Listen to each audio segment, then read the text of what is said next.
Most of today's computers, from laptops to supercomputers, process information in bits, tiny switches that are either 0 or 1. This binary system is the foundation of our digital world, but it struggles with problems of immense complexity.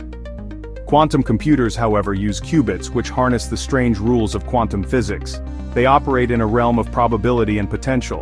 A qubit can be 0, 1, or a blend of both at the same time, thanks to a property called superposition. Imagine a spinning coin before it lands. This allows a single qubit to hold far more information than a classical bit, enabling massive parallel processing. Even more surprising, qubits can be linked through entanglement. The state of one entangled qubit instantly affects another, no matter how far apart they are. Einstein called it spooky action at a distance, and it creates a powerful interconnected computational web.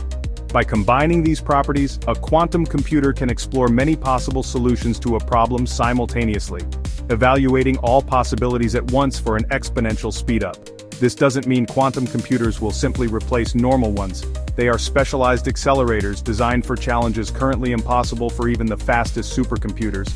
They're best suited for simulating molecules for new medicines, designing novel materials, optimizing complex systems like supply chains, and revolutionizing financial modeling. They also force us to develop new, quantum-resistant cryptography. The field is still young. Today's quantum machines are small and fragile. Qubits are incredibly sensitive to environmental noise, a problem called decoherence, which requires extreme cooling and isolation.